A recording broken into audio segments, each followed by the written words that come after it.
Sí, de hecho ya está sucediendo. Tenemos la profecía y hay gente en nuestros propios vecindarios que se levanta y hace el equipaje. Y nosotros creemos que tan solo hacen el equipaje para mudarse. Pero lo cierto es que están respondiendo a una especie de sugestión posthipnótica bíblica. No estoy hablando de hace 1000 años. Estoy hablando de una respuesta a una sugestión bíblica de unos 2700 años. Y lo cierto es que podemos grabar a esa gente y comprobar la profecía con sus actos. Y la razón por la que nos debería importar es porque una vez hayan hecho lo que tienen que hacer, empezará el apocalipsis.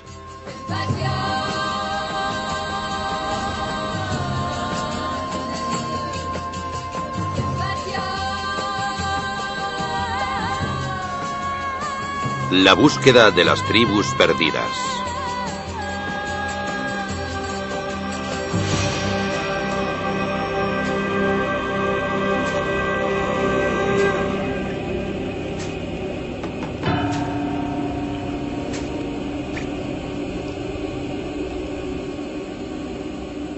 En estos altares, los niños eran sacrificados en ritos paganos.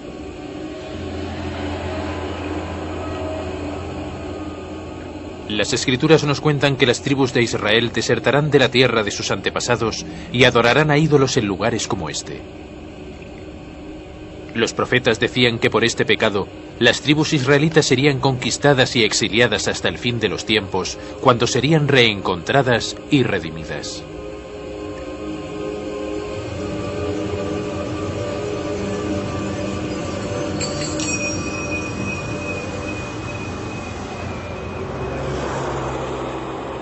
Har Megiddo, una ciudad fortaleza al norte de Israel.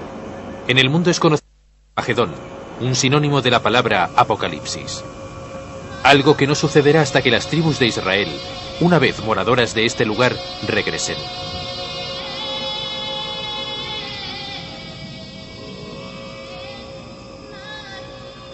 Según la profecía, la cuenta atrás para el apocalipsis y la redención final empezará cuando las tribus sean encontradas una a una.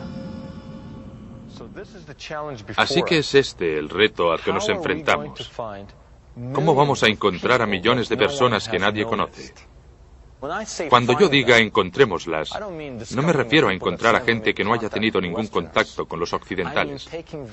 Me refiero a coger las oscuras piezas de un puzzle e ir a lugares lejanos, a veces peligrosos, a cualquier lugar de la Tierra y con las piezas rehacer el rompecabezas de acuerdo con la profecía bíblica.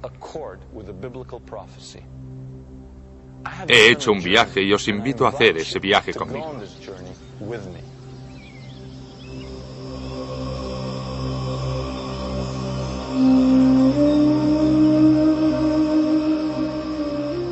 A principios de los 80, fui a África para documentarme sobre la situación de los falashas, los judíos negros de Etiopía. Ese pueblo vivió persecuciones, guerra y hambruna. En 1991, los falashas protagonizaron los titulares internacionales cuando fueron trasladados en avión a Jerusalén por el servicio secreto israelí. De lo que no se hizo eco la prensa es que los israelíes actuaron bajo los preceptos del gran rabino que constató que los falashas eran descendientes de la tribu perdida de Dan. ¿Pueden imaginarse a las tribus de Israel protagonizando primeras planas? ¿Pueden imaginarse al gobierno de Israel actuando bajo la palabra de un rabino que dice que esta es la tribu perdida de Dan, y de repente un avión moderno descendiendo en plena guerra civil en Etiopía, como pasó con aquella gente que fue transportada hace años al Israel actual? Viendo a los etíopes en Jerusalén pensé, ¿es esto algo anómalo o es que la profecía bíblica empieza a cumplirse?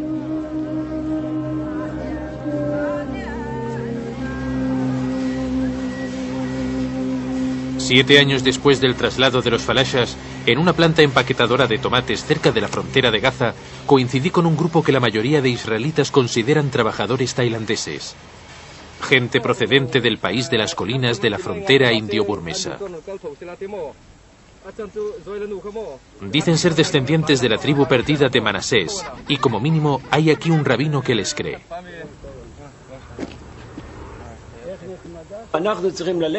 Tenemos que ir y traerles antes de que el Mesías llegue a Israel. Nuestra tradición nos enseña que al final de los tiempos, los judíos, descendientes de las tribus de Benjamín y de Judá, traerán las tribus perdidas a Israel para que puedan participar en los tiempos mesiánicos. Creo que todo el asunto se mueve en el reino de la creencia religiosa más que en el reino de la realidad.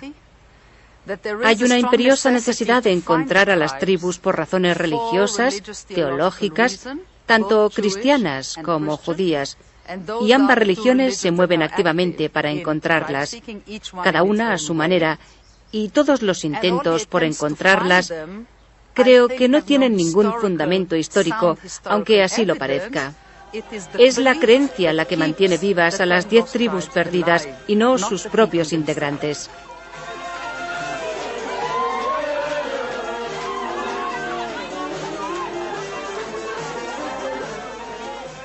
A pesar de los escépticos, el rabí Abichai ha ayudado a cientos de estas personas a emigrar a Israel y ha supervisado su regreso formal al judaísmo.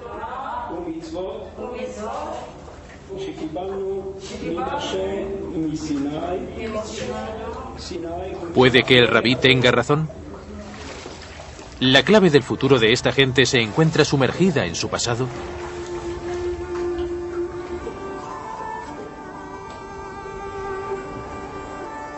La historia empezó hace 2900 años, cuando tras la muerte de Salomón su reino bíblico se dividió en dos.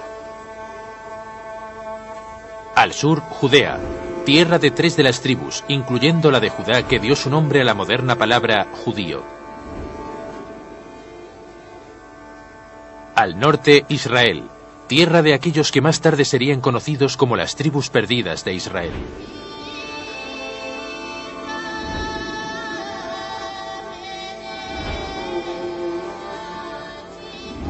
Cien años después de que los profetas predijeran el suceso, el imperio asirio llegó por el norte hasta el reino de Israel.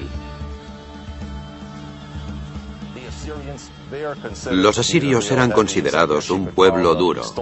Supongo que podríamos calificarles de tropas de la tormenta, de prusianos. Crearon lo que muchos definirían probablemente como la maquinaria militar más poderosa de aquella época. En algún momento de finales del segundo milenio antes de Cristo, iniciaron su inexorable marcha de sus cuarteles hasta las riberas del Tigris, lo que ahora es el este de Irak, con la frontera con Irán. Y año tras año y campaña tras campaña, marcharon hacia el oeste, marcharon hasta llegar a la costa de Israel. En el 721 a.C., los asirios clavaron su antorcha en muchas ciudades israelitas, deportando a gran parte de su población.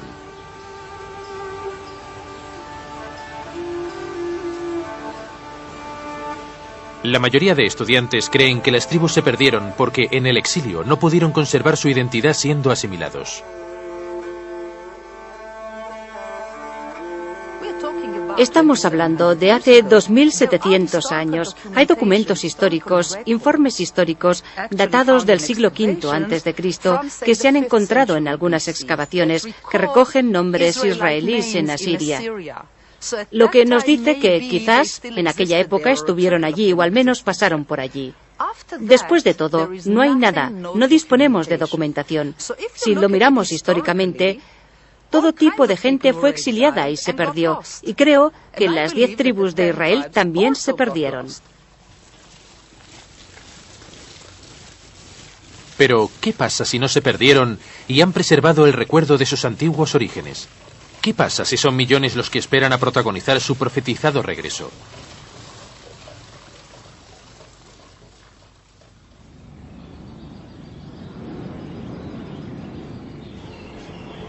El país montañoso en el que Burma colinda con India es el hogar de un pueblo llamado Mammaset o Manaset, un pueblo que dice ser descendiente de la tribu perdida de Manasés.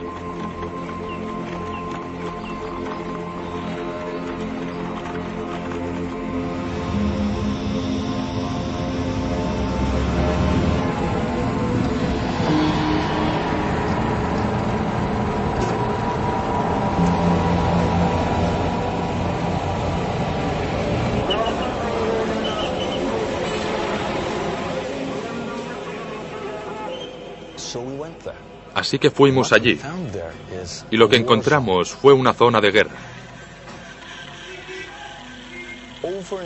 En nuestro peregrinar en busca de las tribus, siempre nos descubrimos en medio de zonas de guerra.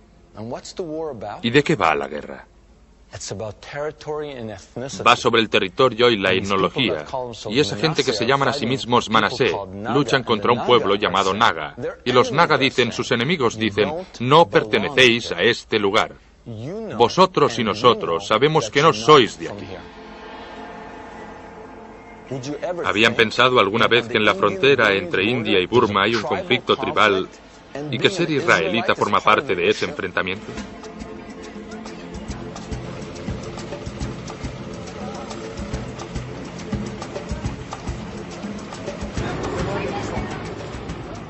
Esta zona se llama Manipur. Repleta de grupos de insurrección, el gobierno indio ha respondido convirtiendo Manipur en un estado policial.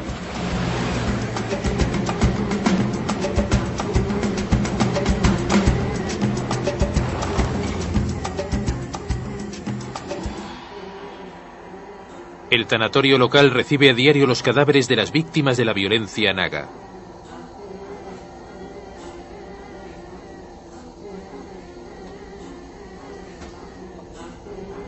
Como respuesta, los Manasé han empezado a organizar un ejército clandestino.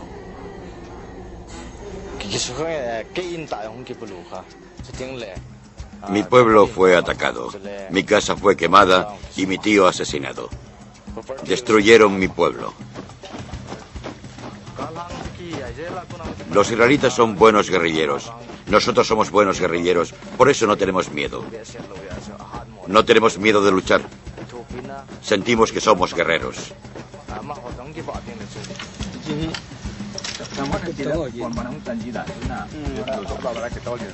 Obtuvimos estas imágenes antes jamás vistas de la guerrilla Manasé dedicada a organizar un estado israelita independiente en India.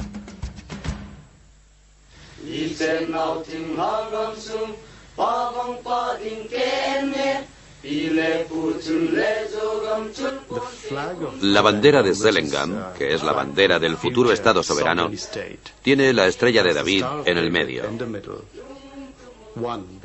En parte porque los Manasé creen que son una de las tribus perdidas de Israel, la tribu de Manasés, y en parte porque la estrella de David es una figura neutral, un símbolo.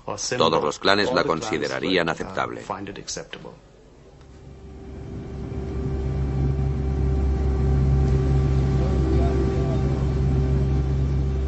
En este avión llega el rabí Abichai. Ha sido traído aquí por razones que nadie puede explicar. Miles de personas proclaman ser israelitas.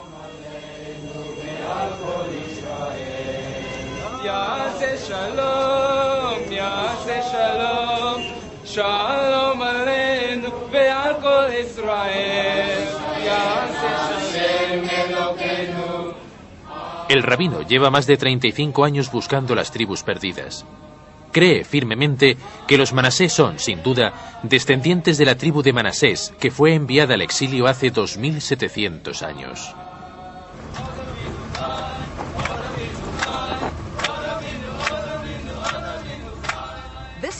Esta tribu en particular parece ser la tribu más humilde de la zona, la económicamente más pobre, la más baja socialmente en la escala social. Y a la gente le gusta la idea de estar relacionada con una promesa divina de gran y glorioso futuro. Cuando vino el rabino Abichai, encontró a una tribu que se había convencido a sí misma de pertenecer a las 10 tribus perdidas.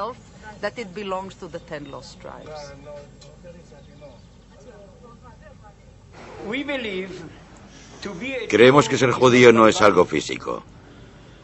Ser judío está en el alma. Así que el cuerpo de uno puede cambiar generación tras generación. Pero el alma judía siempre permanece. Y creo, con todo mi corazón, que vosotros tenéis alma judía. Quiero ir a Israel en cuanto sea posible para poder alabar a Dios en paz y sin obstáculos. Hoy Israel lo hace todo muy lentamente. Creo que lo principal es llevar allí a los Manasé, a las 10 tribus. Ese será el principal objetivo del Mesías. Miles de Manasé han decidido no esperar pasivamente al Mesías y han optado por emigrar a Israel. A pesar de que aquellos que denotan sus orígenes israelitas continúan practicando el judaísmo aislados del resto del mundo judío.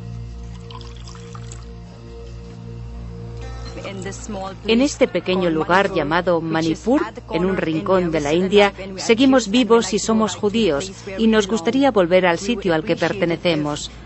Y así lo haríamos si las cosas fueran mejores y nos permitieran ir a ese lugar, que es nuestra tierra madre, Israel.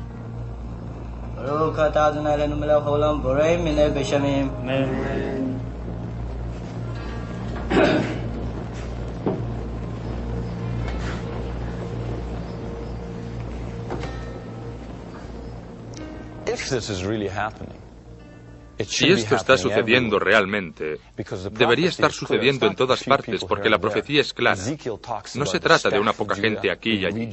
Ezequiel nos habla de la tribu de Judá reuniéndose con la tribu de José, y la tribu de José son las tribus perdidas de Israel. Hay 1,5 millones de Manasé. Eso es mucha gente. ¿Dónde está el resto? Les dijimos, bien, volved a vuestros orígenes. ¿A dónde fueron? ¿A dónde fueron?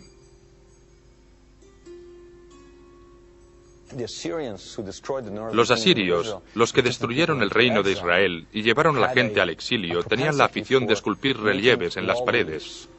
Y para nosotros es una suerte, porque es como si hubiera habido alguien con una cámara, un periodista con una videocámara presente hace 2700 años.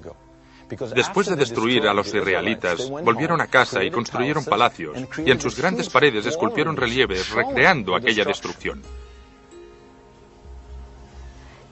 Se les ve siendo asesinados, prisioneros y deportados. Las diferencias son claras.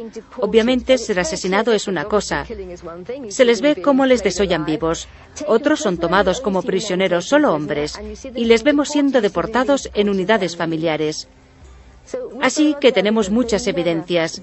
No deportaron solo a hombres o a mujeres para hacerlas concubinas o algo así.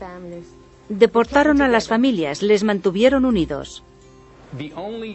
Al único grupo de aurigas que los asirios dejaron intactos fue a un grupo de aurigas de élite, una unidad israelita de Samaria, lo que significa que eran perfectos para el imperio, para servir al centro del imperio.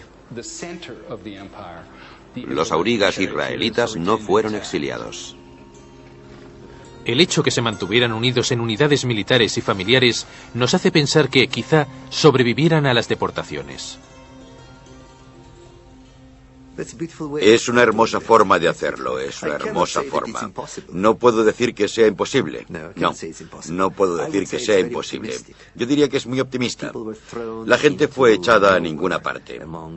Se mezcló con distintos pueblos y no tenemos evidencias que nos digan que sobrevivió a aquella destrucción asiria. Quizá las evidencias se escondan en algún lugar. Volvimos a los relieves asirios esperando que nos mostraran la historia antigua. Por los grabados asirios, sabemos que en el primer ataque, Asiria saqueó 7 ciudades israelitas de la tribu de Neftalí, enviando a los neftalitas a la volátil frontera con Medea.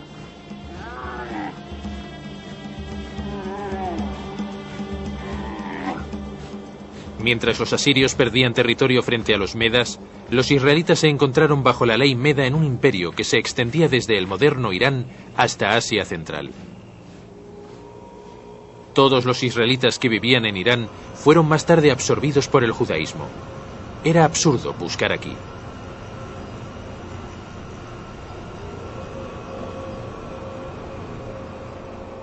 Quizás encontraríamos a los israelitas perdidos en el antiguo imperio Meda, en las autopistas del mundo antiguo, a través de Uzbekistán camino a la China.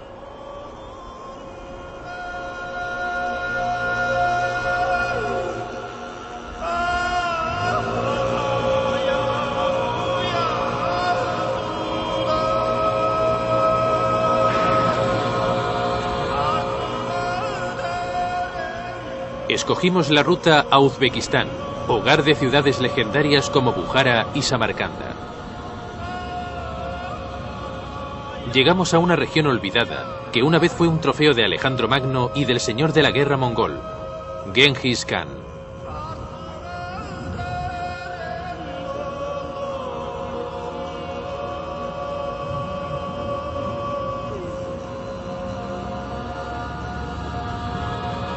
Fundada hace más de 2500 años, Bukhara fue el centro cultural de la región. Desde aquí uno podría ir en todas direcciones. La ciudad de Bukhara es en realidad un cruce de caminos. La legendaria ruta de la seda que se inició en el siglo II pasaba por Bukhara. En el siglo XII, el famoso viajero judío Benjamín de Tudela constató la existencia de una tribu hebrea que se consideraba una de las tribus perdidas, obligadas a exiliarse por los asirios.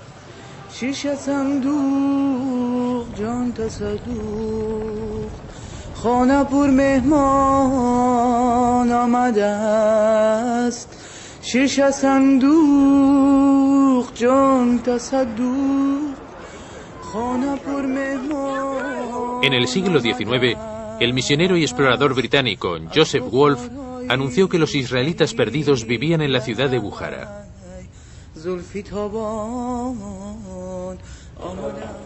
La leyenda cuenta que la mayoría de tumbas halladas datan de los tiempos bíblicos, pero no pudimos encontrar ninguna evidencia que las vincule con los israelitas.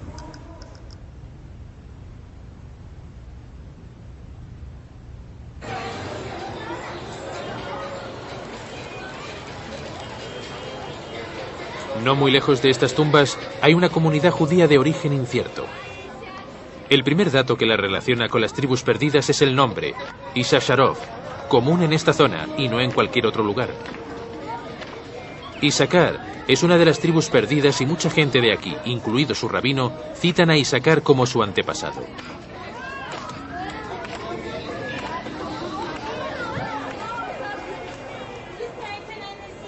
El rastro de Issacar no nos llevó muy lejos, así que exploramos Mahala, el barrio judío, para ver si encontrábamos alguna conexión con la tribu de Neftalí, que también fue exiliada a esta zona. Al principio parecía que lo único que podíamos constatar era que la comunidad era muy antigua.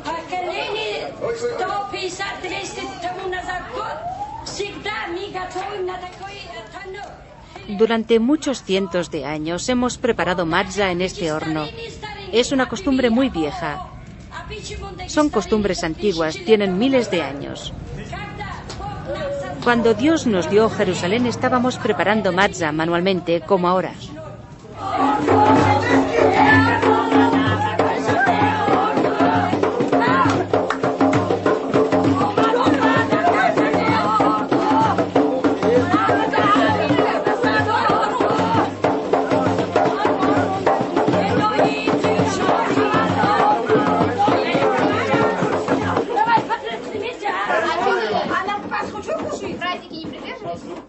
Mientras las mujeres preparan pan ácimo para Pascua, los hombres degollan un cordero tal y como ordena la ley bíblica.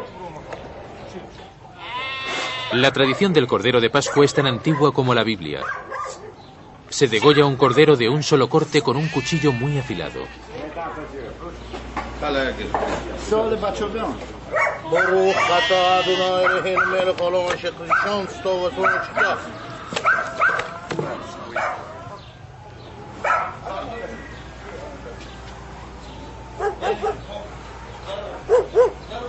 Después se deja fluir la sangre y se vacía. En los tiempos del Éxodo, un arbusto a modo de pincel serviría para identificar con la sangre las puertas de aquellos hogares israelitas. Estoy sacrificando este animal para Dios, como siempre hemos hecho. ¿Cómo lo hace? Estoy quitándole el nervio ciático, tal y como indica la ley judía.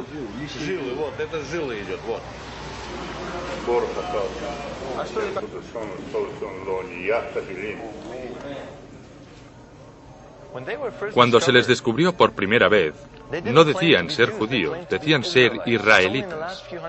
Ha sido en los últimos 100 años que se han integrado en el cuerpo del mundo de la comunidad judía. Los judíos de Bukhara son importantes porque nos demuestran que la historia de las tribus perdidas es una historia escondida, que hay razones políticas que han ocultado su historia. Por ejemplo, en Bukhara, Uzbekistán, país perteneciente a la antigua Unión Soviética, todo lo israelita se ocultó. Se encerró bajo llave porque a las autoridades locales no les interesaba aseverar que la presencia israelita era anterior a la de los indígenas.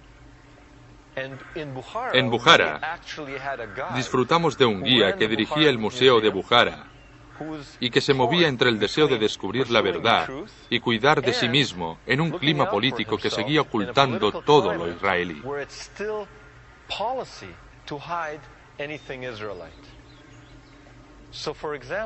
Gracias a él, accedimos a un sótano del Museo de Bukhara.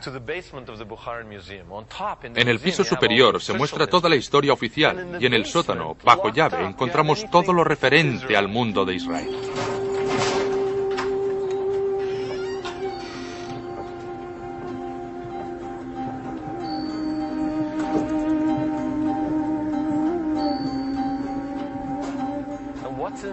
¿Y qué hay en ese cochambroso y oscuro sótano? Libros de oración, bandejas de plata con el alfabeto hebreo grabado en ellas.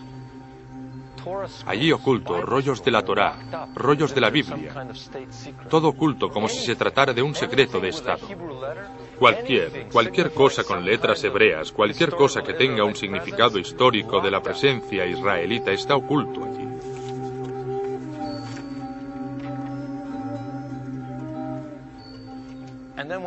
Y cuando le preguntamos sobre los israelitas, no quiso hablar directamente sobre ellos, pero nos dijo, verán, hubo un pueblo que gobernó Asia Central durante 200 años y que fueron conocidos como los heftalitas. Según las excavaciones más recientes, en el siglo VI, Bukhara era la capital de un poderoso reino de semitas que gobernaban en zonas de India, Pakistán y Afganistán.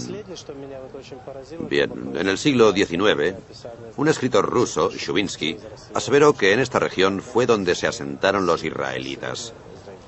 Pero el pueblo que gobernaba la región fue el heftalita. Y el debate sobre los orígenes de la dinastía heftalita de Bukhara sigue abierto en la actualidad. ¿Quiénes fueron estos heftalitas? ¿Han oído hablar de los heftalitas? ¿Algún heftalita en la sala? No quiero ofender a nadie. Mirando en la enciclopedia británica encontré heftalitas. ¿Y qué dice la primera acepción? Dice, tribu de muchos nombres y enigmática que gobernó Asia Central en los siglos V y VI. ¿Me están siguiendo? Muchos nombres y tribu enigmática y misteriosa. Pero, ¿por qué es tan misteriosa una tribu que gobernó Asia Central durante 200 años? Uno creería que ya serían conocidos después de 100 años de dominio. La segunda frase fue también reveladora, porque dice que fueron conocidos por los escritores medievales como heftalitas y neftalitas.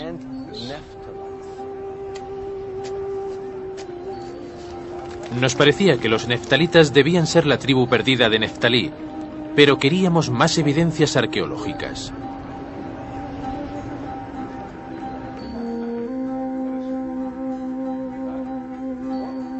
Fuimos al Instituto Tashkent de Arqueología, donde conseguimos acceder a una zona restringida en la que se encuentra un tesoro de antiguos artefactos. Entre ellos, vasijas de 2200 años. Con claridad sobre el antiguo barro, escritura aramea, el idioma de las tribus israelitas.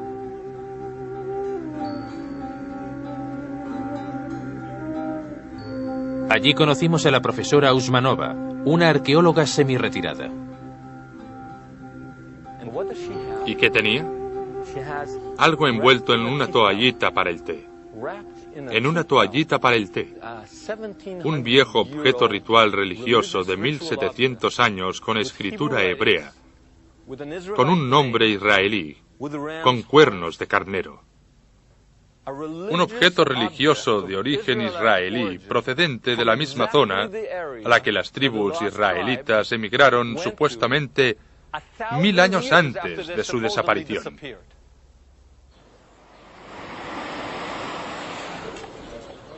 Aunque desconocido por la mayoría de israelíes, gran parte de los judíos de Buhara han emigrado a Israel. Pero la cadena se ha roto. No saben que podrían ser descendientes de los neftalitas.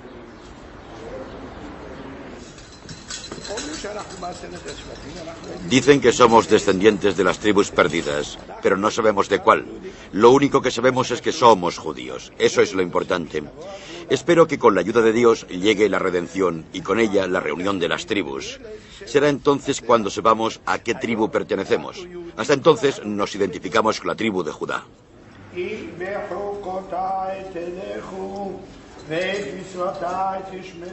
Si andas conforme a mis leyes y guardas mis mandamientos y los cumples, lluvia te daré en la estación adecuada. Y tendrás pan que comer y te cobijarás en tu tierra y estarás a salvo. Y seré vuestro Dios y vosotros seréis mi pueblo. Soy Dios, vuestro Dios, el que os sacó de la tierra de Egipto para que dejarais de ser esclavos. Rompí las cadenas de vuestro yugo para que fuerais libres.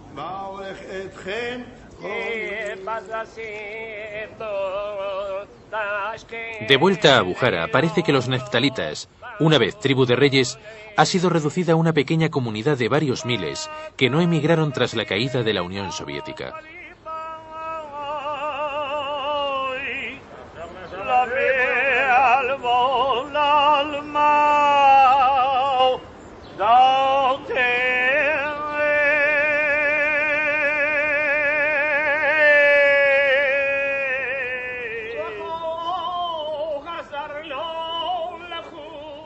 Antes se podía encontrar a este pueblo diseminado por la zona. Ahora, en Buhara, solo quedan unos cuantos enclaves judíos, incluyendo a este en la joya de Asia Central, Samarcanda, una ciudad con una historia de más de 2500 años.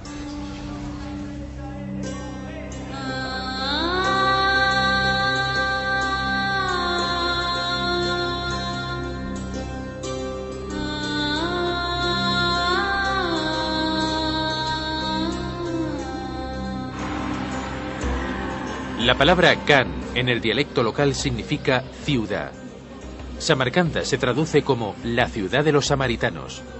Samaria era la capital del reino norte de Israel.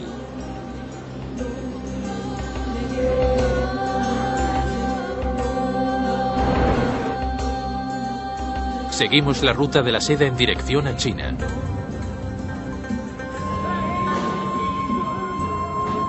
La ciudad de Kaifeng fue la ciudad capital de la dinastía Han. Siguiendo la ruta neftalita, supimos que los documentos chinos cuentan que los neftalitas estuvieron aquí.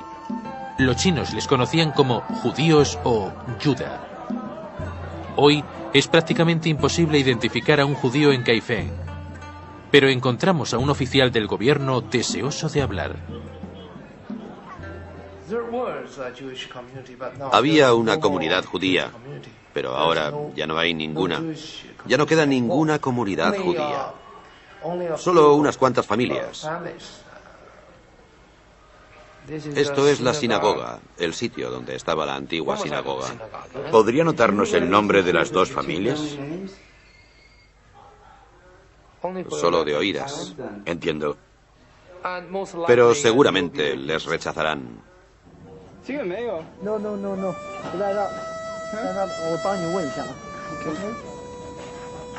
No encontramos a los millones que podrían formar las tribus perdidas en China.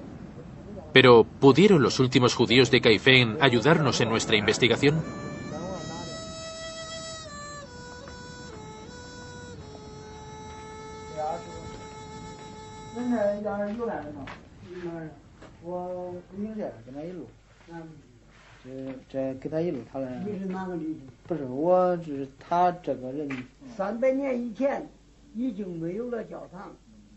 Hace 300 años la sinagoga dejó de existir. Sin sinagoga no había lugar para que los judíos se congregaran. Sin una congregación no hay rabinos. Sin la congregación, sin los rabinos, sin los rituales religiosos o la lectura de las escrituras, no hay adoración. no quedó nada. Sin embargo, hoy hay gente china en Kaifeng cuyos documentos de identidad les describen todavía como judíos, como Yudai. Yudai. Este es el nombre, ¿verdad? Sí. ¿Cree él que es judío?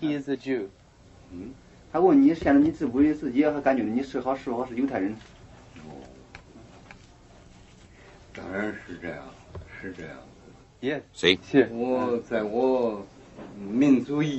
Sí, soy judío.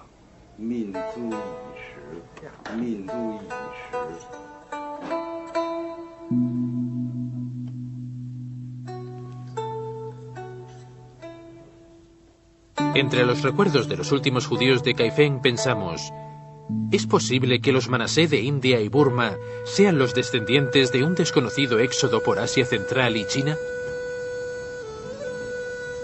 Quizá había llegado el momento de investigar más profundamente las proclamas Manasé.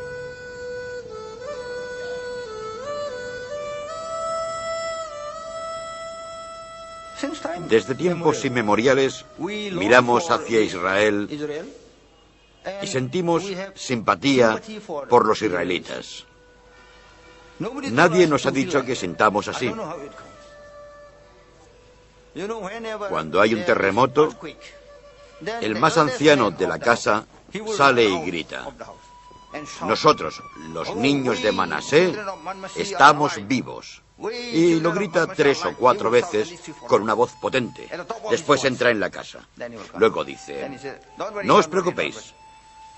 Y sigue diciendo: nuestros ancestros han sacudido la tierra para ver si sus descendientes siguen vivos.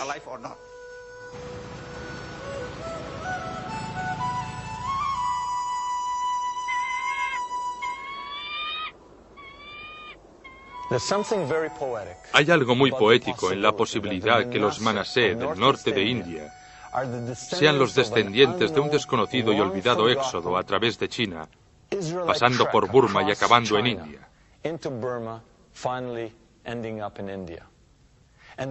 Y cuando estuvimos con los ancianos de la tribu Manasé, nos enseñaron un mapa que ilustra con exactitud el viaje que emprendieron desde Israel, pasando por Asia Central hasta China y bajando por Burma hasta India. De hecho, fueron más allá y empezaron a cantar una canción en una forma arcaica de su lengua. Una canción no perteneciente a ese éxodo desconocido, sino una canción del éxodo por todos conocido y que nos era muy familiar. El éxodo durante el cual el Mar Rojo se partió en dos. El éxodo en el que se alimentaron del maná que caía del cielo. El del agua saliendo de la roca. Y el éxodo de los enemigos de Israel ahogándose en el Mar Rojo.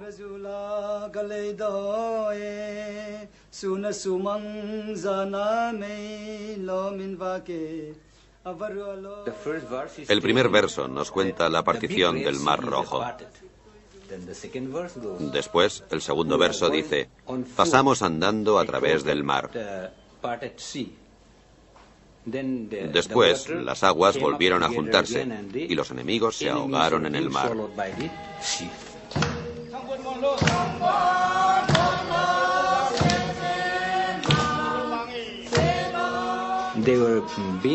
Fueron guiados por una llama por la noche y una nube durante el día. Después alguien dijo: por favor, recoged los pájaros esparcidos y el agua que fluye de esa roca.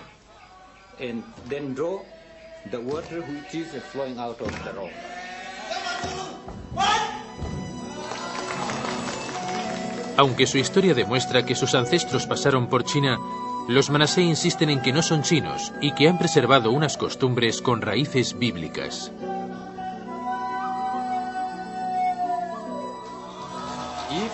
Si somos chinos, ¿por qué no seguimos la religión del pueblo chino? Los chinos practican el confucianismo y el budismo. En esas dos religiones no se contemplan los sacrificios animales. Cuando era niño maté a un animal. Después puse una bandeja debajo para recoger su sangre. Luego, el sacerdote cogió unos arbustos o ramas y los sumergió en esa sangre para pintar nuestras puertas.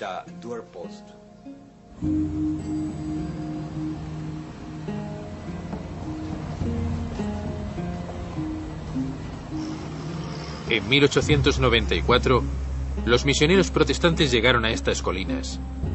Aunque pensaron que estaban convirtiendo a paganos, parece que la gente era bastante susceptible de ser convertida al cristianismo, ya que veían elementos de su propia historia y mitología en las historias bíblicas que les contaban.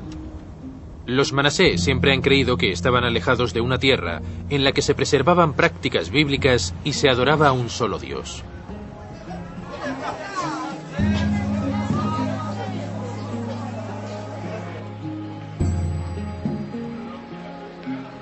Cuando descubrimos que los manasé comían cerdo, pensamos, no pueden ser israelitas. Pero, curiosamente, mezclar el cerdo con cenizas lo consideran una comida vergonzosa que debe comerse fuera del hogar. Estos son cenizas. Ponemos la ceniza y luego ponemos agua. Esto es lo que nosotros llamamos saum. Utilizan esto para poner carne de cerdo dentro, para que fermente hasta que huela. Cuando huele, sacan la ración y la cogemos y la ponemos aquí y la hervimos. ¿Es un símbolo de luto esta carne? No es un símbolo de luto, pero creo que nos muestra que fuimos maldecidos. Es la razón por la que nos echaron de la tierra de nuestros ancestros.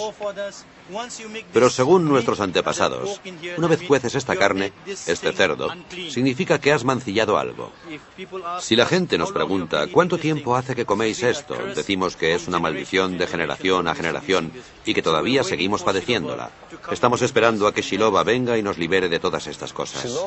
Shiloh nos redimirá.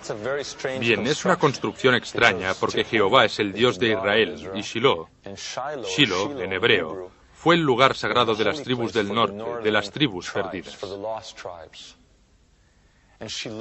Y Shiloh parece ser la fusión de esos dos términos. Shiloh nos redimirá. Y la misma persona que nos dijo aquello apareció ante nosotros con un talit, un poncho de oración que parecía idéntico a los ponchos de oración que utilizan los judíos en todo el mundo. Este poncho es un talopuán. El talopuán es un ropaje tradicional que utilizaban nuestros antepasados cuando practicaban sus votos. Por ejemplo, si para volver a casa tenían que matar a un mitun, a un tigre, hacían sus votos con este poncho puesto encima. En mizo, talopuán significa sin marcha atrás, sin posible regreso. La Biblia ordenó a los israelitas atar un hilo azul en sus prendas de vestir. ¿Siempre hay un hilo azul en los lados? Sí, siempre hay una banda azul.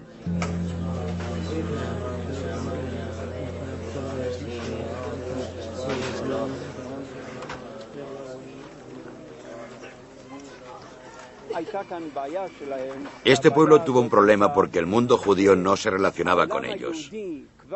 Nadie contestaba a sus demandas, nadie contestaba a su llanto. Hace unos 50 años, un hombre llamado Chala, uno de sus líderes al que veían como un profeta, les dijo que había llegado el momento de volver a la tierra de sus antepasados. Muchos se levantaron con voluntad de seguirle. Nadie dijo, ¿de qué tierra de nuestros antepasados estás hablando? Todos sabían que Tierra Santa era el hogar de sus ancestros.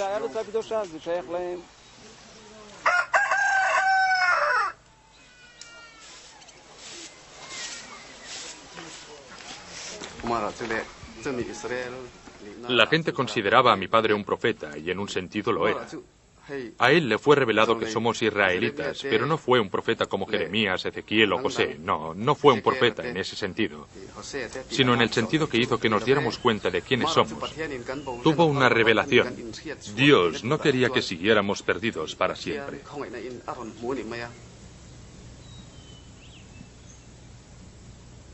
El padre de Daniel Benjamin era seguidor de Chala. Como Chala quiso emigrar a Israel, pero como en su época las autoridades israelíes ignoraron al padre de Daniel, fue enterrado mirando a Jerusalén.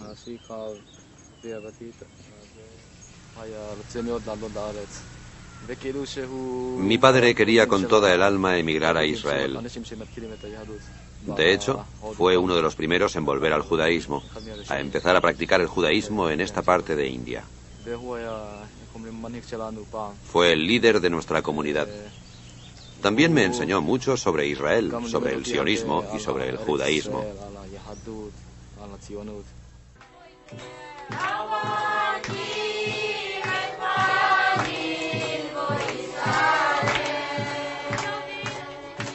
Tras la muerte de Chala, algunos de sus seguidores decidieron que quizá deberían volver al judaísmo antes de regresar a Sion. Pero como se mostraron reticentes a abandonar por completo el cristianismo, optaron por una versión ampliada del judaísmo mesiánico, una especie de adoración llamada judíos por Jesús.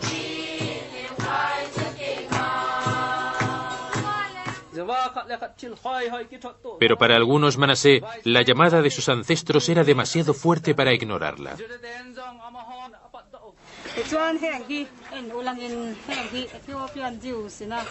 Mirad este dibujo, un dibujo que nos muestra cómo la Torá es llevada de Etiopía a Israel.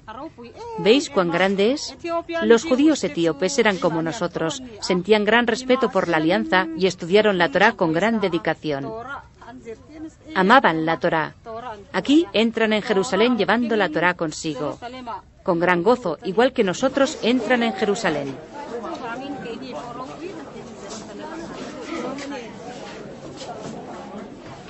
Miles de Manasé han abandonado el cristianismo y se han convertido al judaísmo ortodoxo. ¿Podría ser este pueblo la tribu de Manasés? Porque si lo fueran, ya habríamos identificado a 4 de las 10 tribus perdidas de Israel. Manasés, Dan, los etíopes, e Isaacar y Neftalí entre los judíos de Bujara, en Asia Central. Y si tenemos razón al pensar en los Bujara como en los descendientes de Neftalí, entonces deberíamos buscar a la de Zebulón, porque la de Zebulón era la tribu hermana de Neftalí en el antiguo Israel. Y la historia nos cuenta que al mismo tiempo que los neftalitas gobernaban Asia Central en los siglos V y VI, otra tribu gobernaba zonas de Afganistán, Pakistán e India. Era la tribu llamada Zabula. Así que quizás en el subcontinente indio, no en la frontera con Burma, podríamos encontrar a los descendientes de Zebulón, tal y como hicimos con los descendientes de los neftalitas en Asia Central.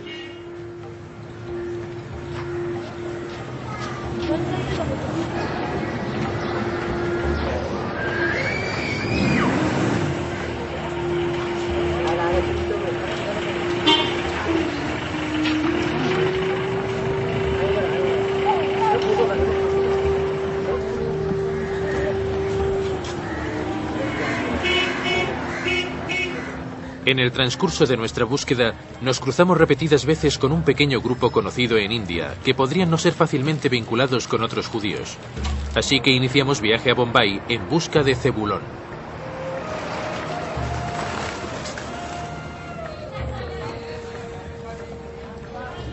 Bombay es el hogar de 8 millones de hindúes y 1 millón de musulmanes. Aquí encontramos una comunidad de unas 5.000 personas, más o menos, que deberían haber sido asimiladas por la cultura dominante hace mucho tiempo. Y aunque ellos no se autodenominan con un nombre tribal en particular, curiosamente, como las tribus perdidas y no como otros judíos, se llaman a sí mismos los niños de Israel, no de Judá.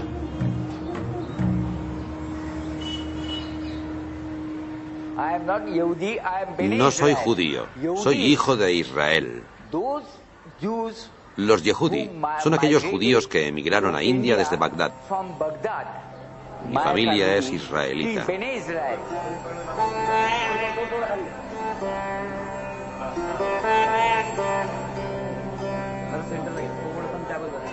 Hace 300 años, un mercader judío que viajaba por la región costera quedó atónito al oír a indios entonando oraciones judías.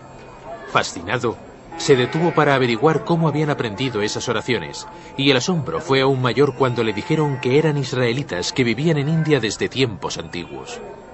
Escéptico ante este supuesto, el mercader visitó el pueblo y se presentó ante los israelitas con un surtido de pescado para comer, en parte kasher y en parte no. Cuando vio que aquella gente distinguía el pescado kasher del que no lo era, se convenció que estaba ante una comunidad israelita y les ayudó a volver al judaísmo.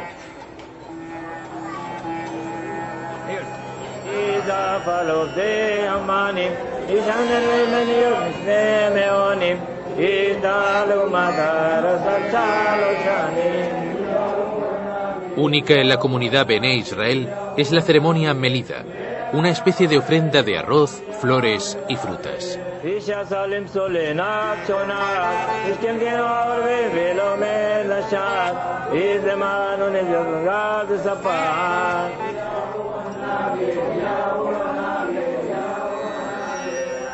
Aunque habían olvidado los orígenes de sus prácticas, los israelitas se entregaban a ella como algo preciado que había pasado de una generación a otra. Observan ciertas reglas y normas del judaísmo, y cuando tienen la oportunidad de contar cuál es el significado de una cosa, se muestran felices. ¿Por qué deberían olvidarlo? Nadie les obliga. Si les hubieran dicho, no, debéis ser hindúes o debéis convertiros al islamismo, pero nunca nadie nos ha obligado a nada, porque somos una minoría en una enorme población de India. Nadie se preocupa por nosotros. Pero, ¿qué pasaría si no se tratara de una minoría? ¿Qué pasaría si los misteriosos gobernantes del norte de India en los siglos V y VI fueran, de hecho, la tribu perdida de Zebulón? La comunidad Bené Israel tiene su propio historiador, su nombre Chaim Kar. Escribió un libro sobre los Bené Israel a principios del siglo XX. Creía que eran los descendientes de las tribus perdidas. Pensaba que las tribus fueron desmembradas a los confines de la tierra y que algunos habían llegado a la India. Nos habla de varias de sus prácticas y las compara con los rituales del Templo de Jerusalén. Por ejemplo, la ceremonia Melida. Constata que en un periodo primigenio incluso hacían sacrificios como los del templo. Pero todo esto no son más que especulaciones, no hay documentación ni pruebas. Puede que no haya pruebas suficientes todavía a principios del tercer milenio, pero existen evidencias desconcertantes. El lugar más sagrado para los Bené Israel de India es una zona rocosa a 100 kilómetros al sur de Bombay.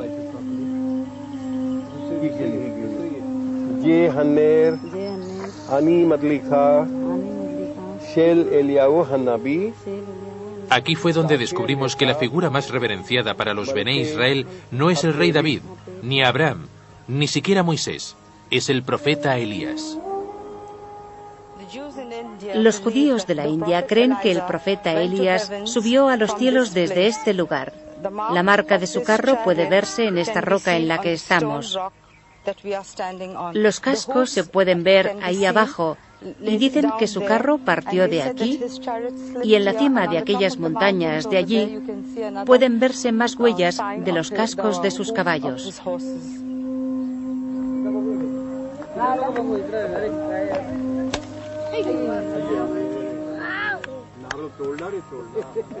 Utilizando la roca a modo de altar, los Bené Israel ofrendan un coco sobre la marca del carro de Elías.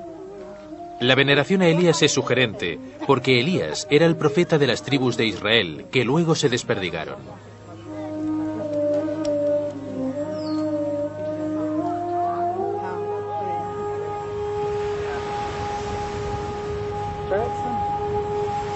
Pero, ¿cómo llegaron hasta aquí? La comunidad tiene su propia leyenda sobre su origen. Hace 2000 años, un barco de israelitas fue sorprendido por una tormenta y el barco embarrancó en la costa de Bombay. A ese desastre solo sobrevivieron 7 parejas y las 7 parejas se asentaron en un lugar conocido como No-Go. Y se supone que nosotros somos los descendientes de esas 7 parejas.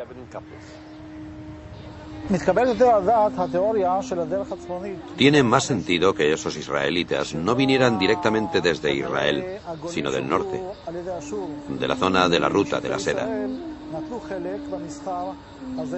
Los israelitas de las tribus exiliadas por los asirios acabaron envueltos en la ruta de la seda.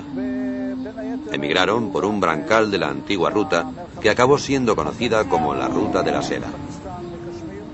Creo que esos israelitas llegaron hasta Afganistán, Pakistán y Cachemira.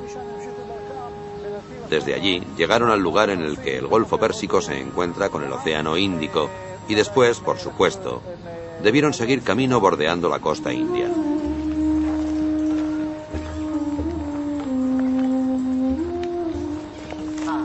Fuera como fuera que llegaran aquí, los Bené Israel todavía saben reconocer las tumbas donde se dice que fueron enterrados los supervivientes del naufragio. Ahora parece que podemos dibujar un vínculo plausible entre los Bené Israel y los marineros procedentes del norte. Pero ¿prueba esto que los antiguos gobernantes del norte de India tuvieran alguna relación con la tribu perdida de Zebulón? Tenemos monedas con la inscripción Jabula. Tenemos documentos históricos sobre su capital, Baruch, que en hebreo significa bendecido. Sabemos que el título de su rey era Mir Jajola, que en hebreo significa luz del exilio. Y sabemos el nombre del rey, de su rey más famoso, era Toramana, que en hebreo e hindi significa, o parece que significa, creencia en la Torá, fe en la Torá, fe en los libros de Moisés. Así que, a menos que todo sea pura coincidencia, podríamos decir que los tabula de India y Pakistán eran en realidad la tribu perdida de Zebulón.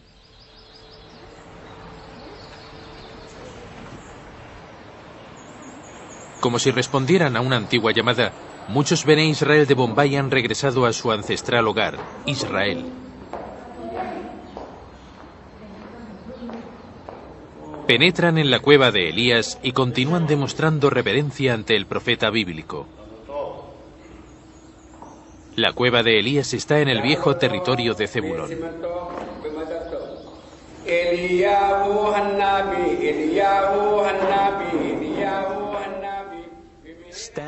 Al entrar en la cueva, debo confesar que tuve la sensación de estar en la dimensión desconocida porque me hallaba entre gente que actuaba según un guión que fue escrito hace casi 3000 años.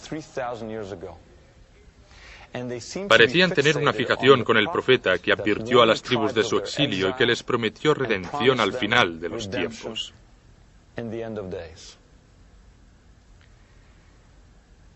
Pero tenemos un problema aquí. La profecía habla de millones y aquel era un pequeño grupo. La tribu más grande que encontramos fue la Manasé con 1,5 millones. Quizá la injundia fuera esta, porque la tribu hermana de la de Manasés era la de Efraín. Así que teníamos que buscar la de Efraín. Por eso teníamos que volver a sacar nuestro mapa del tesoro. Teníamos que volver a la Biblia.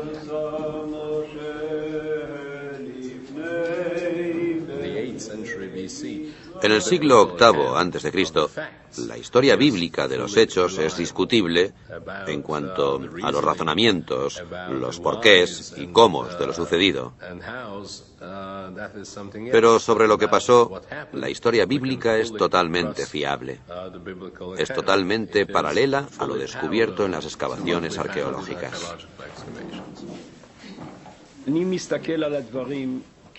Miro las cosas como creyente. Para mí las escrituras son capitales. En el libro de los Reyes encontramos varias referencias sobre a dónde fueron exiliadas las tribus. Lo mismo sucede con el libro de las Crónicas. En estos textos se cuenta que fueron exiliados a 5 lugares. Primero, a las montañas Medas, en dirección a Kurdistán y el Cáucaso. Después, al río Gozán. En tercer lugar, Halá. En cuarto, Jara. Y finalmente a Jabur. ¿Dónde están estos lugares? En la Siria moderna hay lugares que corresponden, sin duda alguna, a las localizaciones bíblicas. Hay un río llamado Jabur, y cerca se encuentra la ciudad de Gozán. Es muy interesante. Recientemente se encontraron unos documentos en una ciudad del río Jabur durante unas excavaciones alemanas. En 1993 se publicó el hallazgo. Solo 4 documentos, creo, y en 1 o 2 de ellos hay nombres hebreos. Uno de ellos es Hazakiyahu, Hezequía. La fecha, el primer año de Nebuchadnezzar, lo que significa que no son judíos. sino israelitas. Deberían ser los israelitas de la zona de Jabur. Hoy ya no hay israelitas esperando en el río Jabur.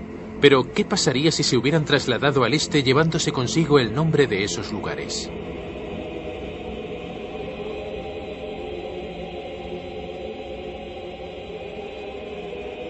Uno de los pasos entre Afganistán y Pakistán es conocido en el mundo como el paso de Khyber.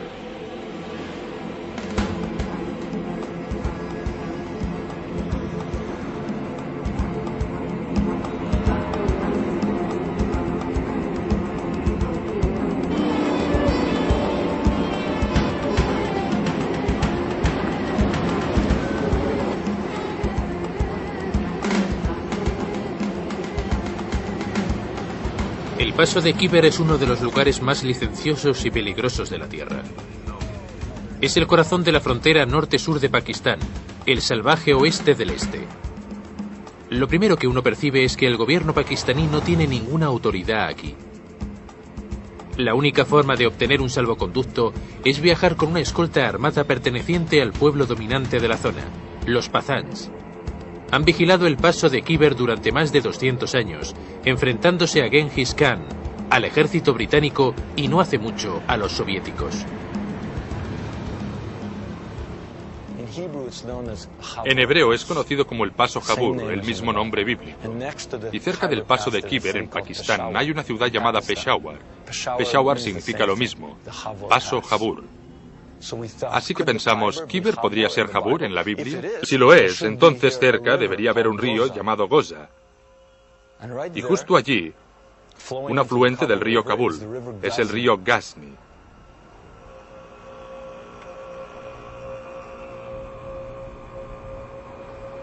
Y nos dijimos, si esto es Jabur, debería de haber algún lugar por aquí que fuera la ciudad de Farah.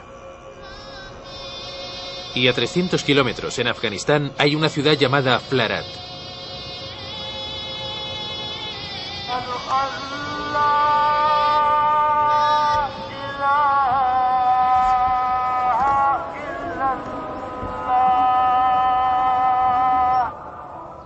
Todo el mundo conoce esta zona como la capital del fundamentalismo islámico.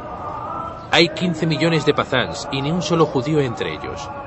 Pero decidimos investigar si bajo esa superficie islámica había un pasado israelita.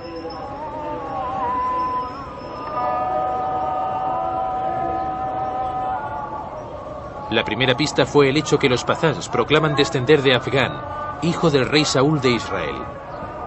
Desde su perspectiva, Afganistán es un nombre israelita.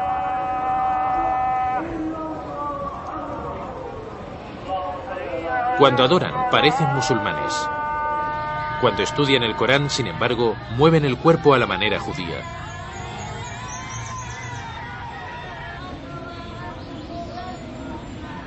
Hoy en día siguen un antiguo código llamado Pukhtunkhwali, al que son fieles más allá de la ley islámica.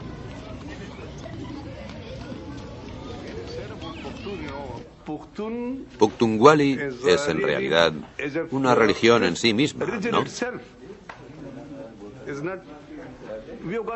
Tenemos nuestro propio código de conducta.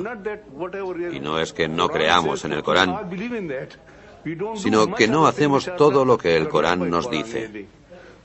El motivo es que un proverbio pazán dice que los pazans solo aceptan la mitad del Corán. En lo demás aplicamos nuestras propias leyes. Pukhtunkhwali, código de Pukhtun. ¿Qué es este Pukhtunkhwali? Básicamente es un viejo testamento que no se rige por ningún tipo de interpretación rabínica. Ojo por ojo significa ojo por ojo literalmente. Adulterio, estás acabado. Si hubiera un conflicto entre la ley Pukhtunkhwali y la del Islam, ¿cuál escogerían los pazans? Nuestras costumbres son las de Pukhtun o Pazán. En el Khyber hay 11 tribus Pazán. Todos tenemos las mismas costumbres. La ley principal de aquí es la Sharia islámica. Pero los Pazán seguimos nuestras propias costumbres Pukhtunkhwali. Por ejemplo, según el Islam, debe haber evidencias demostradas para acusar a alguien de adulterio. No puedes condenar a alguien sin pruebas suficientes. Pero según la ley Pukhtunkhwali, aunque haya una ligera sospecha de una relación ilegítima entre un hombre y una mujer, ambos son condenados a morir. El tema queda zanjado y no hay nada más que discutir. Como en la Biblia, los Pazán siguen ligados a los sacrificios animales con propósitos religiosos. Soy de los Musahel, del pueblo de Moisés.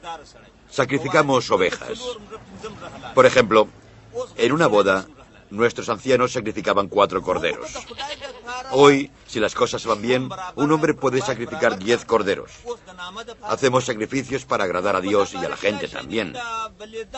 También había gente que solía encender lámparas de aceite los viernes por la noche para pedir perdón y bendiciones de Dios.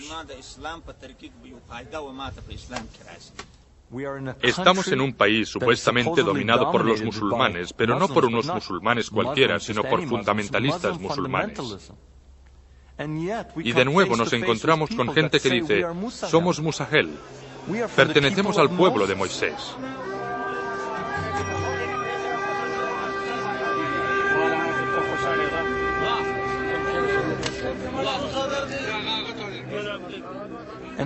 Y mientras viajábamos entre una gente que parecía extraída de las páginas de la Biblia, caras semíticas, largas barbas, vestiduras bíblicas, ponchos de oración, y recogíamos información, no podíamos sentir más que quizá, entre estos Pazán de Afganistán y Pakistán, encontraríamos las respuestas a nuestras preguntas.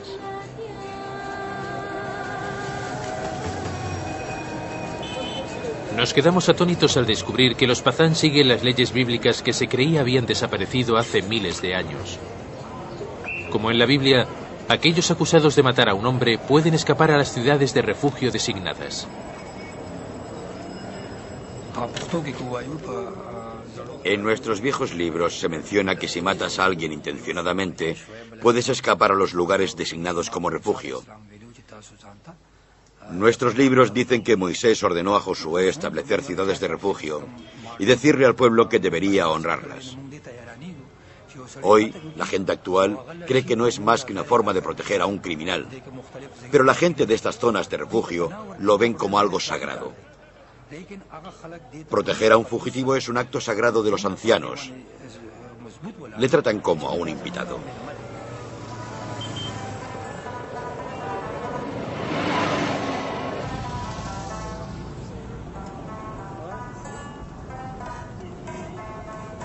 Parece como si los Pazán estuvieran atrapados en el tiempo, rememorando con tenacidad sus antiguas tradiciones. Han creado literalmente un muro entre ellos y el mundo exterior. Viven en grandes núcleos familiares en los que esconden a sus mujeres.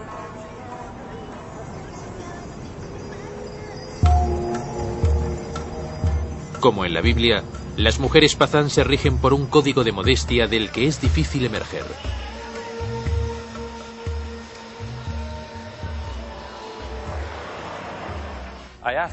Pregunté a los Pazán cómo podían cantar canciones de amor cuando esconden a sus mujeres. ¿Cómo puede un hombre cantar una canción a alguien que está en la cocina desde otra habitación, desde el comedor? Me dijo, no, y se rió. Y siguió, nuestras canciones de amor se cantan en los pozos. El único sitio legitimado para que una mujer honesta pueda ser vista es el pozo. Inmediatamente me di cuenta que todos los romances bíblicos suceden en un pozo.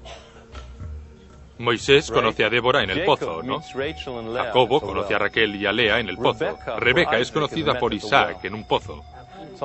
Siempre hay un pozo.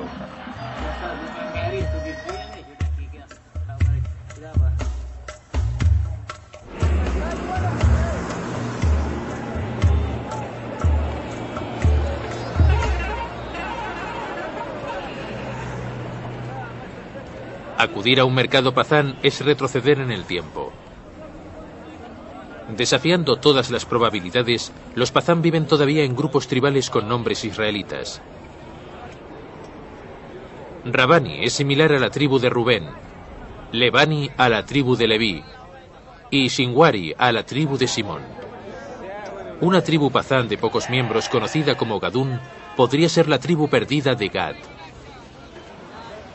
Curiosamente, la tribu más numerosa entre los pazán es la de Afridi, y la tribu más numerosa en el antiguo Israel era la de Efraín.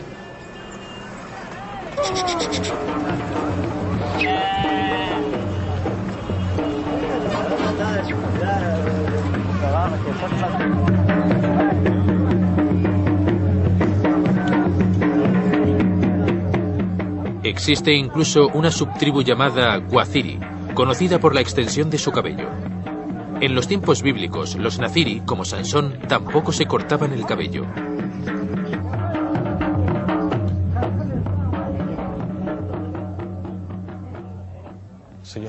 Así que tenemos a Rubén, Gad, Efraín y Simón. 4 tribus más. Por lo que localizamos a 9 de las tribus.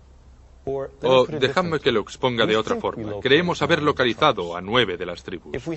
Si no hemos localizado a 9 de las tribus, entonces hay una extraña coincidencia entre toda esa gente con nombres bíblicos y prácticas bíblicas, con una memoria israelita exactamente donde deberían estar según el mapa bíblico.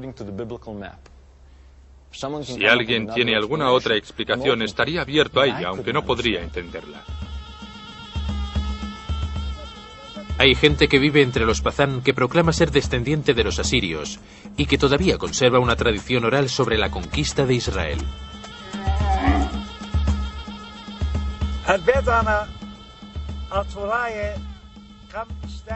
Nuestra tradición se remonta a 2700 años atrás, cuando mi pueblo conquistó Israel y dominó a las tribus de las zonas que asedió: Irán, Turquía, Armenia, Uzbekistán y Afganistán.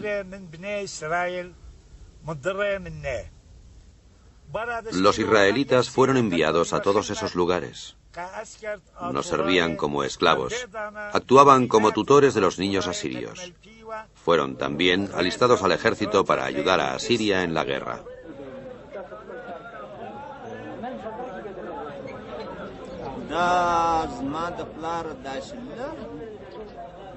Cuando era joven y no llevaba barba, el tío de mi abuelo murió a la edad de 115 años. Le llamábamos Baba, abuelo. Solía decirnos que éramos los niños de Israel. Yo era joven, y a esa edad se te olvidan las cosas. No te interesa demasiado la historia ni cosas por el estilo. Pero ahora me gustaría saber cuáles son nuestros orígenes. ¿De dónde venimos?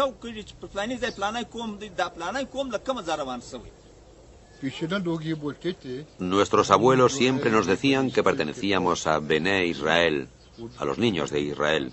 Decían que los judíos eran tan pazán como lo somos nosotros. Está claro que la memoria judaica persiste, pero ¿había gente aquí que se identificara abiertamente con el judaísmo? Si buscamos Harat en la enciclopedia judaica, por ejemplo, encontraremos 1 o 2 párrafos. Si buscamos una comunidad judía occidental, encontraremos páginas y páginas. Y cuando buscamos Flarat, dice que la comunidad judía puede existir en algún lugar de Flarat entre 1000 y 2000 años. Hablan de una comunidad que vivió en algún lugar durante al menos 1000 años y hay un párrafo o 2 sobre ella. ¿Qué nos indica esto? Nos dice que perdieron su conciencia y que se sometieron a la pantalla del radar occidental.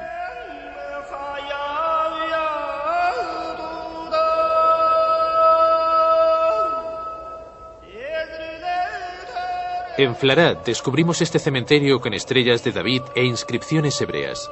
Durante al menos 1000 años fue ocupado por la comunidad judía más antigua del mundo.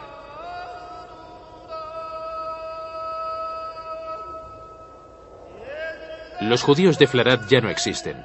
Los últimos se fueron a finales de los 80 tras la invasión soviética.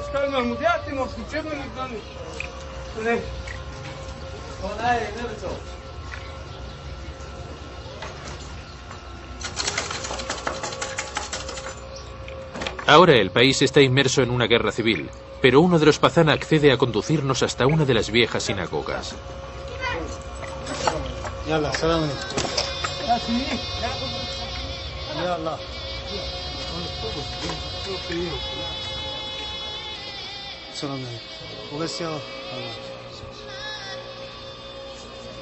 Durante cientos de años, la gente entraba en este lugar de oración a través de un gran portalón que les conducía a un maravilloso santuario.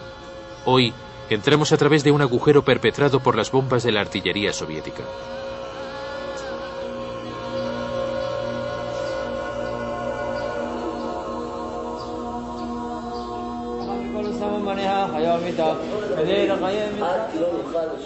Hay una pequeña comunidad de judíos afganos en Israel. Como los de Bukhara, son totalmente desconocidos. Recuerdan a sus antiguos vecinos Pazán no como judíos, sino como gente relacionada con ellos en cierta manera.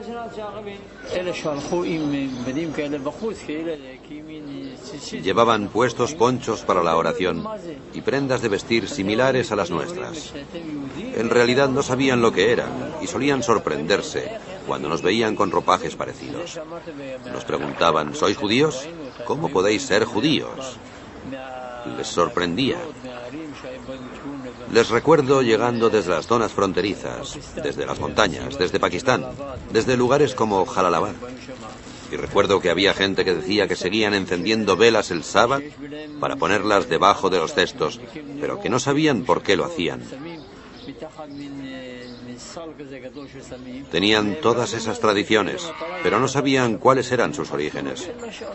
Lo único que decían era, nuestros antepasados lo hacían. ¿Creían que eran judíos? Pensaban que eran más judíos que nosotros.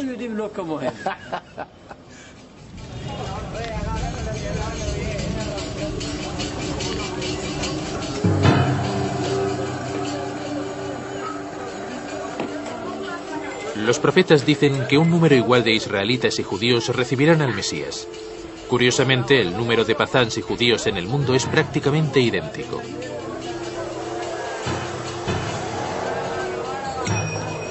La profecía también cuenta que Manasés y Efraín encabezarán el regreso. En India encontramos a los Manasé. Si tuviéramos razón, aquí, entre los Afridi, nos hemos encontrado cara a cara con la tribu de Efraín. Sin embargo, antes de aceptar que estamos ante el final de los tiempos, necesitábamos más pruebas. De camino a Armagedón, parecía bastante apropiado que nuestro viaje nos condujera a un campo de minas.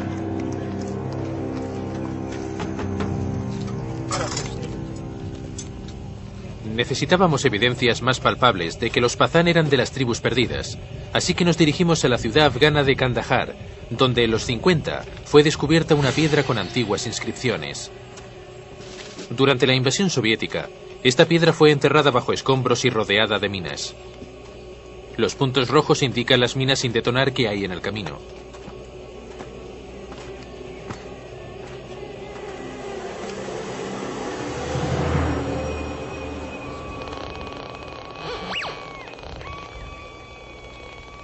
Hace 2300 años, el emperador budista Ashoka levantó pilares propagandísticos en su imperio.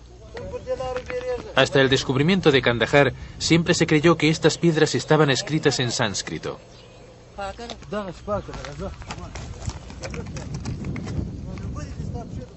Pero la piedra enterrada aquí está escrita en arameo. En otras palabras, la gente que vivió aquí hablaba en la misma lengua empleada por las tribus israelitas.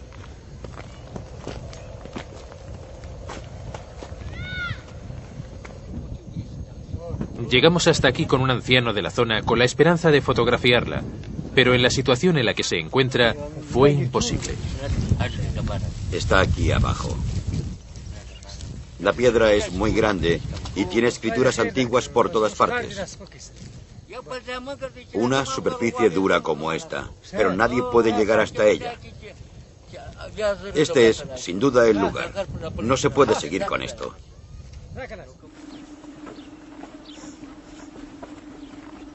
Pero seguimos. Sabíamos que al cruzar la frontera pakistaní había otra piedra raramente mencionada por los estudiantes occidentales. Mira eso, ahí está, justo ahí. ¿Qué es? Aquí la piedra era accesible. Para nuestra sorpresa, descubrimos que no estaba escrita en sánscrito, sino en lengua aramea.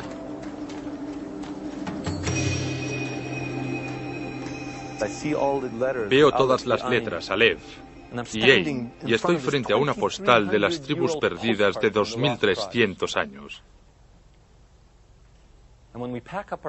Después de hacer el viaje y llegar hasta allí, quedé atónito porque no esperaba encontrarla. Pensaba que estaba en Kandahar. No sabía que había otra allí, y hay dos más en lugares a los que no fuimos, y en una aparece el mes hebreo Elul. Entonces el viejo guía se dirige a mí y me dice: no digáis que sois judíos, no digáis nada porque la gente de aquí es muy musulmana. No serían demasiado amables con vosotros. Y sigue: ¿cómo es que puede leerlo? Y sentí que no quería mentir a aquel hombre y dije: porque soy judío. Y esa persona que se suponía era mi enemigo se lanza hacia mí con lágrimas en los ojos, me abraza y me dice: entonces eres mi hermano. Entonces, quizás esté sucediendo, quizás estemos ante el fin de los tiempos. Estaba allí de pie, con mariposas en el estómago, y me dije: espera un momento, ¿es esto? ¿Estoy rodando un documental o me estoy convirtiendo en el reportero de Armagedón?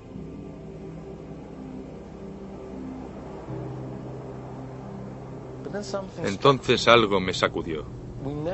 No habíamos encontrado a nadie que dijera ser Cohen, sacerdote. Y eso es todo un problema, porque si analizamos bien la profecía, el regreso de las tribus conducirá a los tiempos mesiánicos. Los tiempos mesiánicos nos llevarán a la reconstrucción del templo de Dios en Jerusalén. Y eso nos conducirá a la práctica de rituales renovados. Y todo eso precisa una casta de sacerdotes pura ritualmente. Y nadie entre las tribus, nadie entre los judíos occidentales, ha proclamado ser descendiente ritualmente puro de aquella casta de sacerdotes. Entonces, ¿qué está pasando aquí? Por un lado, parece que la profecía está cumpliéndose, y por el otro, faltan algunos personajes clave del drama bíblico. Quizá hayamos sucumbido a una especie de castigo eterno. Unidos en sus unidades tribales en los confines del desierto, los israelitas perdidos esperaban una redención que nunca llegaría. O quizá todo lo que pensábamos haber encontrado no fue más que un espejismo pasajero.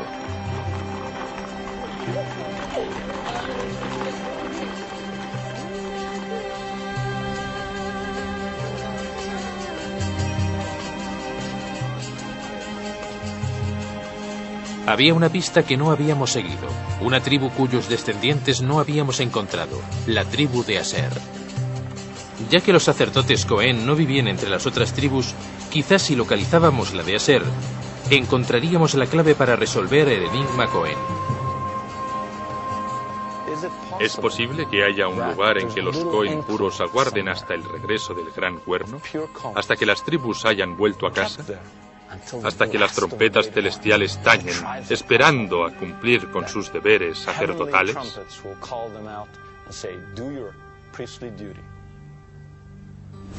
Por eso, seguimos buscando el lugar en el que encontrar a la tribu de Aser. Eran marineros y se aliaron con los cananitas. Surcaron los mares juntos, y la colonia fenicia o cananita más grande estaba en Cartago, la actual Túnez.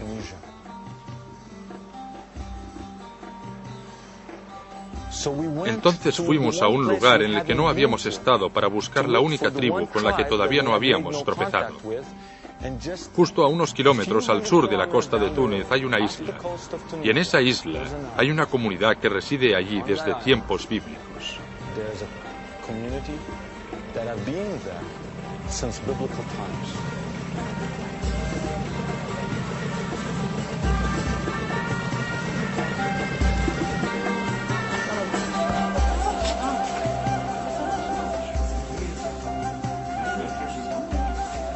El nombre de la isla es Yerba.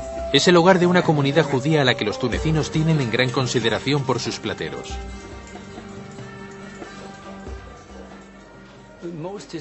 La mayoría de historiadores sostienen la teoría de que la comunidad judía de Yerba es la comunidad más antigua de todo el mundo.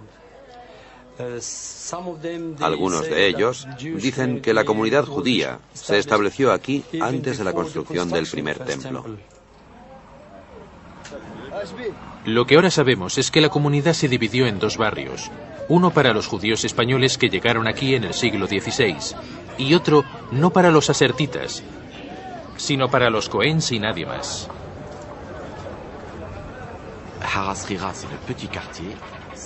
Hay un pequeño barrio en la isla cerca de la antigua sinagoga. Hay un vecindario judío más grande conocido como el Barrio Grande.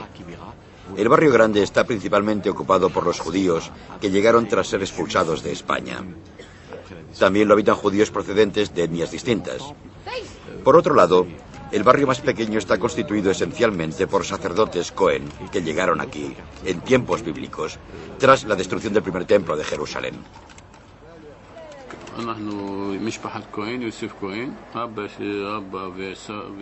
Soy de la familia de los Cohen.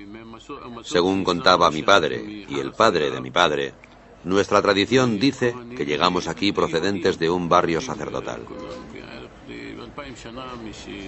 Somos Cohen y hace 2000 años que habitamos esta pequeña isla.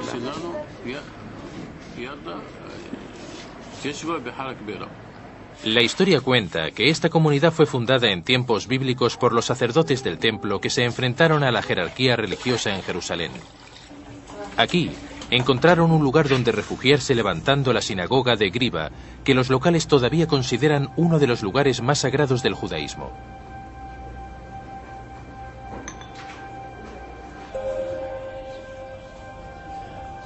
Según la tradición de los Cohen, Griba posee un tesoro de reliquias de oro y plata destinadas a ser utilizadas por los sacerdotes Cohen en el futuro templo de Jerusalén, que será erigido después del Apocalipsis. El tesoro sagrado está supuestamente enterrado bajo el santuario. En un pequeño espacio bajo el santuario principal no encontramos ninguna reliquia. Lo que encontramos, sin embargo, fue la piedra fundacional cuyas inscripciones originales, si las hubiera, han quedado cubiertas por la negra cera de incontables velas. Tesoro enterrado o no, lo que está claro es que los Cohens de Gerba han conservado una tradición sacerdotal común sin parangón en todo el mundo.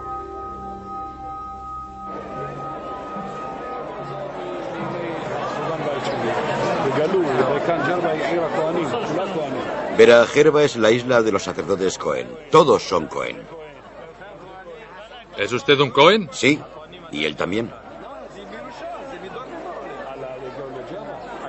¿Cuándo llegaron los Cohen aquí? Con Ezra, el escriba, en tiempos bíblicos. Es la herencia que ha pasado de generación en generación. Pertenecemos a los pocos Kohanim que proceden del auténtico linaje sacerdotal que ha perdurado hasta nuestros días. Los aseritas nos han evitado, pero nos han conducido hasta los Cohens. Parece que, si fuera necesario, los sacerdotes del templo estarían dispuestos a dirigir la era mesiánica, asegurando así que el regreso de las tribus no sea en vano.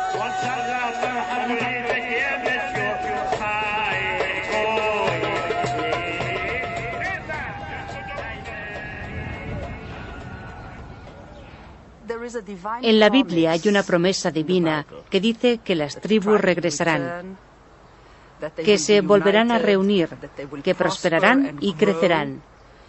Es una promesa recogida por muchos profetas como Isaías, Jeremías y Ezequiel, en un lenguaje florido con hermosas metáforas, como en Ezequiel.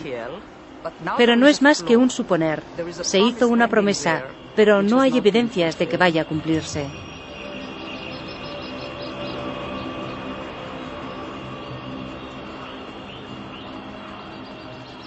Si la promesa divina se cumpliera, son millones los que creen que este lugar, Armagedón, sería el centro de todo.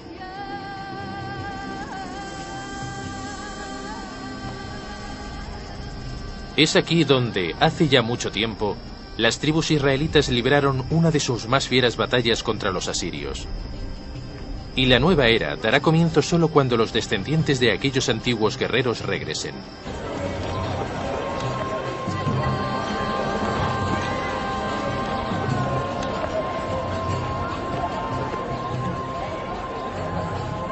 Daniel Benjamin es uno de los pocos que ha cruzado la frontera indio-burmesa hasta llegar a Israel.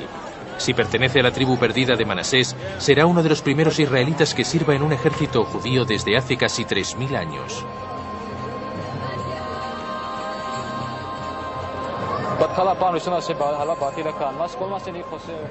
La primera vez que vine aquí, todo lo que tenía en mente era mi padre, su venerado recuerdo, alguien que pasó al otro mundo sin haber tenido la oportunidad de venir aquí, a nuestro país. Así que la primera vez que vine a este lugar, lloré con todo mi corazón. Mi sueño es que todos los Bené Menasé, 1 o 2 millones, vengan aquí con la ayuda de Dios. Nuestros jóvenes se alistarán al ejército y construiremos la tierra de Israel. Y al final, el Mesías vendrá y reconstruirá el templo santo. Oro para que suceda.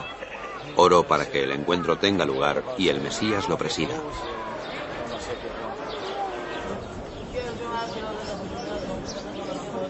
Al ver a Daniel orando al lado de un israelí etíope, no pude evitar preguntarme si la historia cerraría el círculo. Si las tribus de Dan y Manasés habían empezado el profetizado regreso de los israelitas perdidos.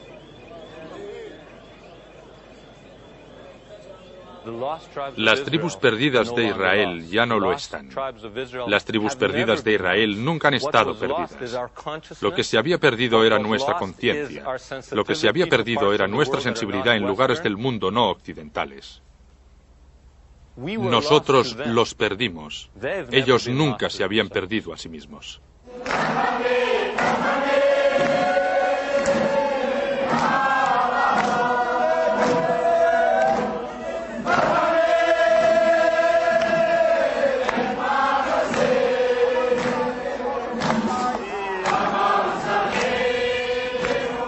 Hace tiempo, los israelitas recibieron una profecía que les prometía que el reencuentro sería posible en un brillante futuro mesiánico, y que el pueblo de Judá se reuniría con el pueblo de José, y que las tribus volverían a reunirse.